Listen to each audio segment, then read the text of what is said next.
ஒரு நாள் சிவபெருமான் எப்பயுமே புலித்தோலை கட்டிக்கிட்டு இருப்பார்ல, அவருக்கு எல்லாரும் மானசரோவரில் குளிப்பாட்டி அவருக்கு அழகான கல்யாண மாப்பிள்ளை மாதிரி மேக்கப் எல்லாம் போட்டு வைக்கிறாங்க. அவருக்கு தான் எப்படி இருப்போன்னு பார்க்கணும் இல்லையா, அதனால் அந்த பொய்களை பார்க்குறாரு. அவருக்கே கிக்கு வருது. ஏன்னா அவர் இது வரைக்கும் அவர் எப்படி இருப்பான்னு பார்த்ததே கிடையாது. இப்போ தான் ஃபஸ்ட் டைம் அலங்காரத்தில் தன்னை பார்க்குறாரு, அந்த கிரீடம் நகை நட்டு எல்லாம் போட்டுட்டு. அப்போ நீங்கள் கூட யாரும் வீட்டில் இல்லாத போது உங்கள் வீட்டில் கண்ணாடியில் பார்த்தீங்கன்னா எல்லாம் பண்ணிக்குவீங்க. அந்த மாதிரி சிவபெருமானுக்கு அது ரொம்ப பிடிச்சி போச்சு, நம்ம இவ்வளோ நல்லா இருக்குமேன்ட்டு சுந்தரா வா அப்படிங்கிறார். ஹே ஹேண்ட்ஸம் கம் அவுட் அப்படிங்கிறார். அப்போ அவருடைய சொந்த நிழல் தான் மேலே வருது, அதுதான் சுந்தரர். அவர் சிவபெருமான் ஆலகால விஷயத்தை குடிக்கிற போது இப்படி கழுத்தை பிடிச்சி விஷயம் இறங்காமல் தடுத்தார். அதனால் அவர் பேர் ஆலால சுந்தரர் அப்படின்னு மாறிச்சு. சிவனுடைய கணபூதங்களுக்கு தலைவராக அவர் கைலாசத்தில் இருக்கார். அப்போ சிவன் வேறு அல்ல, சுந்தரர் வேறு அல்ல. விண்ணோரும் மண்ணோரும் ஓத ஓதவா ஒரு தோழன் கையிலை ஆரூர தோழமை, இதெல்லாம் தேவாரத்தில் வருகிற வரிகள். அப்போ சிவனும் சுந்தரமூர்த்தி நாயனாரும் ஒன்றே தான். அவர் ஒரு நாள் பார்வதியோட சிஷ்ய பொண்ணுங்க 2 பேர் பூ பறிக்க போகுது, அனந்தனை சுனந்தனைன்னு. அது பார்த்து அவர் கொஞ்சம் லவ் வருது. அப்போ சிவன் சொல்கிறார், எப்போ லவ் வந்ததோ அனுபவிச்சுடு, பூமிக்கு போய் இந்த தேவலோகத்தில் அனுபவிக்க முடியாது, ஏன்னா இங்கெல்லாம் ஒளி உடம்பு, அதனால் அங்கே போகணும். இவர் ஐயோன்றார். பரவாயில்ல, நான் தக்க தருணத்தில் உன்னை தடுத்தாட்கொள்வேனுங்கிறார். அவர் ஒரு சாதாரண பிராமண குடும்பத்தில் பிறக்கிறாரு. அந்த நாட்டினுடைய ராஜா போகிற போது இந்த குழந்தை நல்லா இருக்குது, நான் போய் நரசிங்கம் முனையாரையர்னு பேர் இருக்கு, நான் எடுத்து வளர்த்துக்கிறேன்னா ஐயர் நல்லது தானே, ராஜ குடும்பத்தில் வளர்த்துன்னு கொடுத்துட்றாரு. வயசுக்கு வருது, இவருக்கு ஒரு பொண்ணு பார்த்து கல்யாணம் பண்ணி வைக்கிறாங்க ரெடியாக. அந்த மாதிரி பண்ணி வைக்கிற போது ஒரு வயசான கிழவர் மாதிரி சிவபெருமான் வந்துட்டு, நீ எனக்கு அடிமை, நீ கல்யாணம் பண்ணிக்க முடியாது, இது பாரு உங்கள் தாத்தா எழுதி கொடுத்து ஓலை அடிமை சாசனன்றார். இவர் எங்கே அப்படின்னு அதை கீச் போட்டு இப்போ என்ன பண்ணுவேன்றார். நீ ஃப்ராடுன்னு எனக்கு தெரியும்டா, அதனால் அது டூப்ளிகேட்டு, ஒரிஜினல் நான் வச்சுன்னுக்கிறேன், இனிமேல் உன்னை நம்பி கொடுக்க மாட்டேன். ஊர் பஞ்சாயத்துக்காரங்கிட்ட கொடுக்குறாங்க. அவங்க ஆமாம் இவங்க தாத்தா எழுதி கொடுத்தது தான் அப்படின்னு சொல்லிடணுன்னு கல்யாணம் நின்று போகுது. இவருக்கு செம கடுப்பு. அதனால் வந்திருக்கிற கிழவனை பார்த்து பைத்தியம் பித்தா அப்படின்றார். அதெல்லாம் கிடக்கட்டையும் பின்னால் வாடான்னு கூட்டின்னு போகிறார். ஸோ விருதாச்சலம் கோயிலுக்குள்ளே கூட்டின்னு போயிட்டு அப்படியே மறைஞ்சிடறார். இவர் என்னடா அது அதிசயமாக இருக்கேன்னு பார்த்தா உள்ளே இருந்து குரல் கேட்குது. சரீரின்னா உடம்பு, சரீரின்னா உடம்பு இல்லாத குரல். பித்தா என்று எம்மை சொற்றமிழால் பாடுக அப்படின்னு வருது. அப்போ தான் அவர் பாடினார், இந்த 2 வரி பாடுங்க. பித்தா பிறை சூடி.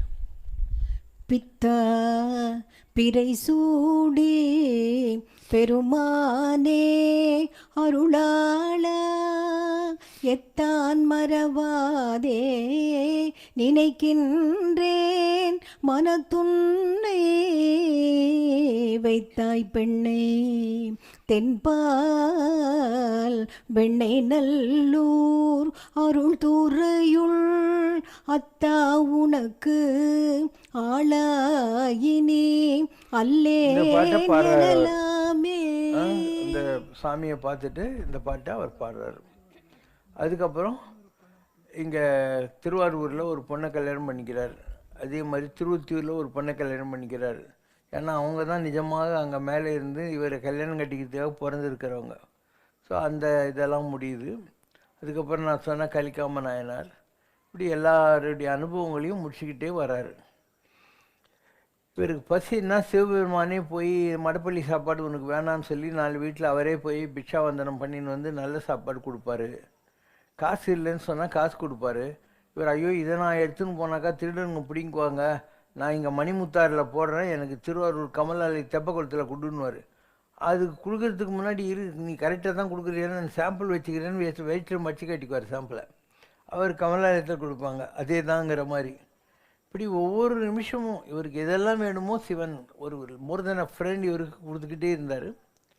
எல்லா அனுபவங்களும் முடிஞ்ச நிலையில் நீ வந்த வேலை ஆயிடுச்சு வந்துடலான்ட்டு இவர் ஒரு வெள்ளை யானை அனுப்புகிறார் சிவன். அது மேலே ஏறின்னு போகிறார்.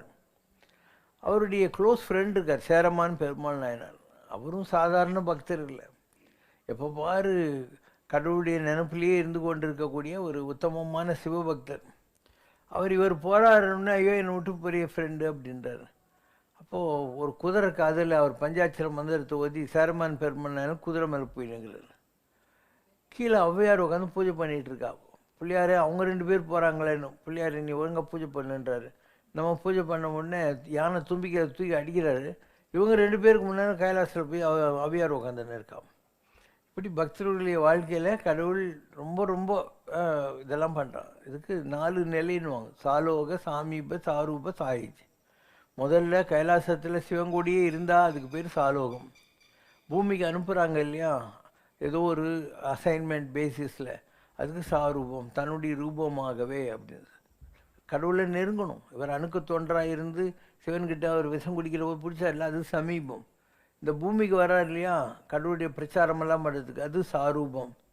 திருப்பியும் வந்துடு எங்கிட்டன்னு சொல்கிறாங்க இல்லையா, அதுக்கு பேர் சாயுஜ்யம். இப்படி சிவபக்தர்களுக்கு வாழ்க்கையில் பல அனுபவங்கள் கிடச்சிக்கிட்டே இருக்கும். நான் முதல்ல திருவண்ணாமலைக்கு போனேன் 1984. சேஷாத்திரி சாமியுடைய தியான மண்டப திறப்பு விழாக்கு அங்கே ஒரு வக்கீல் இருந்தார், முத்துகிருஷ்ணன்ட்டு. அவங்க ஒய்ஃப் அருள்வாக்கெல்லாம் கொடுப்பாங்க. அவங்க கட்டினாங்கன்னு இந்த சண்முக சிகாமணி ஐஏஎஸ் என்னை கூட்டின்னு போனார், நீ வான்ட்டு. அது முடிஞ்சு ராம் சரத்குமார் சாமிகிட்ட போனான்.